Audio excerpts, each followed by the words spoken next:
मला सांगा की आज चार मंत्र्यांचं तीन मंत्री एक आमदार तुमच्या भेटीसाठी येत आहेत. राधाकृष्ण विखे पाटील, उदय सामंत, शंभूराजे देसाई, प्रसाद लाड. काय नेमकं चर्चा होणार आहे? काही कल्पना देण्यात आली का तुम्हाला? चर्चेचं नाही मला माहित, ते आता चर्चेचं त्यांनाच माहित असणार आहे. परंतु आता हे किती दिवस चर्चा करणार आहेत, ही सुद्धा एक प्रकारचा सरकारचा जवळपास अपमानच करतायत असा अर्थ होतो त्याचा. चर्चा सरकारच करताय आणि अपमान पण सरकारच करून घेत आहे. आणि त्यांच्याबरोबर ते आमचा पण समाजाचा अपमान अवमान जाणून बुजून करतायत सारखं सारखं नुसत्या चर्चा.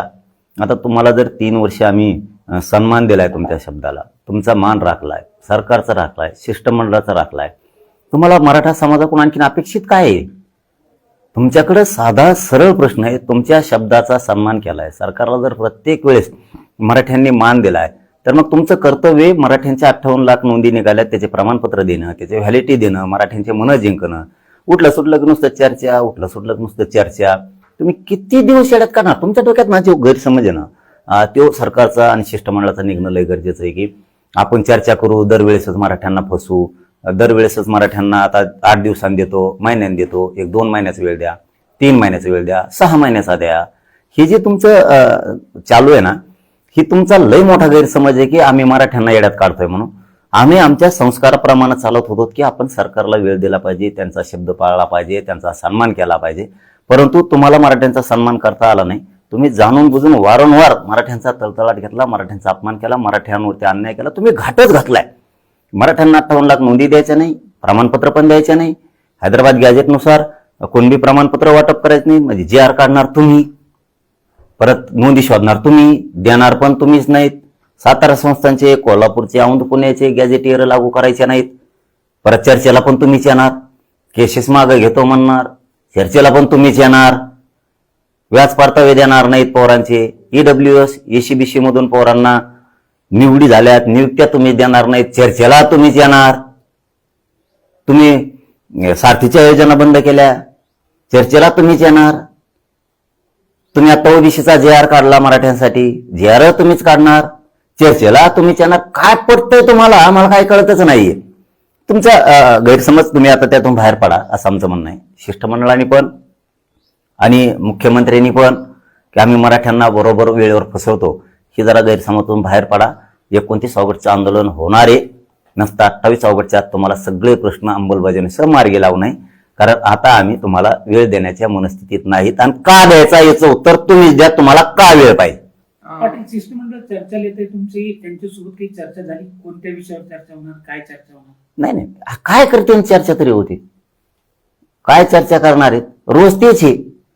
नोंदी त्यांनी शोधल्यात, कुणबी प्रमाणपत्र आहेत, काय चर्चा करणार आहेत? ते सपशेल याच्यात खोटे ठरलेत. ते मराठा समाजापुढे राज्यात उघडे पडलेत. त्यांना काहीतरी करून आता मराठ्यांची नाराजी, रोष कमी करायचा, पण तो आता होत नाहीये. कारण मराठ्यांनी तुम्हाला दिलेला वेळ, तुमच्या शब्द मराठ्यांनी पाळला, तुमचा जो सन्मान केला ना, ती इज्जत तुम्हाला राखता आली नाही, तुम्हाला तुमची प्रतिष्ठा राखता आली नाही.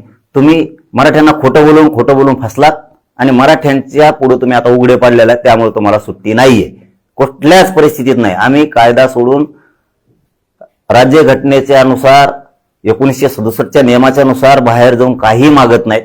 आमचे पूर्वीचे असणारे सरकारी दस्तावेजाचे गॅजेटियर, 58 लाख नोंदी आणि जे विषय तुम्हीच निर्माण केलेले, त्या विषयातच आपलं नुसती चर्चा सुरू आहे. पण आता तुकडा पडणारे ही निर्णायक आंदोलन होणार. पाटील, कालपर्यंत छगन भुजबळ तुमच्या विरोधात बोलत होते, मात्र काल त्यांचं तुमच्या बाबतीत वेगळं पद्धतीचं स्टेटमेंट आलंय.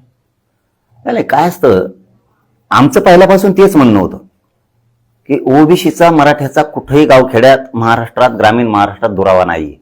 पण हे 4-2 जण जमायचे आणि हे असं आव्हानायचे की आम्ही ओबीसीसाठी लय करतो, ओबीसी धोक्यात आला, ओबीसी संपला, ओबीसी अमका झाला, तमका झाला. आता ओबीसीच्या आरक्षणाला धक्काच लागत नाही. ओबीसींनी आमच्या विरोधात कधी भांडावं? 32% आरक्षणातला आम्ही 10-20% मागितलं बाबा, 4-5% मागितलं बाबा, मग त्यांनी म्हणून आमचा तोटा आहे.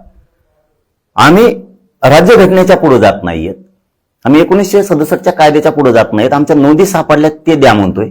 आणि ओबीसी इतका साफ आणि स्वच्छ नीतीचा आहे ना, ग्रामीण भागातला गरीब ओबीसी महाराष्ट्रातल्या, त्याला वाटतं नोंदी सापडल्यात म्हणल्यावर आपण काय विरोध करायचा? ते आपल्यातलं जर 4-5% मागितलं तर आपण विरोध करू. त्यांचे गॅजेट आहे, काय विरोध करायचा आहे? आणि ही कुजबूज हे नेत्यांच्या कानावरती गेलेली की ग्रामीण महाराष्ट्रातला ओबीसींना वाटतं मराठ्यात आम्हाला गुन्हा गोविंदाने गावात नांदायचंय, मराठ्यांना 4-2% आपल्यातलं देऊ नका, पण त्यांच्या नोंदी जर सापडल्या तर तुम्ही त्या रोखू नका, उगच इकत भांडण तुम्ही मराठ्यांसंग घेऊ नका. हे त्यांच्या लक्षात आले. हे 4-2 जण डबडे इकडे तिकडे पळत आहेत. तर आता बरं झालं म्हातारपण लावा ना, भुजबळ साहेब शानं झालं, कारण त्याच्या लक्षात आलं इथं मराठ्याचे मत आहेत आणि या मराठ्याच्या मतात यावेळेस लई फजिती झाली. कुठं आपल्या नातवाचं पोराचं पुतण्याचं वाटोळं करून घेता, कारण त्याला कायदा कळतो.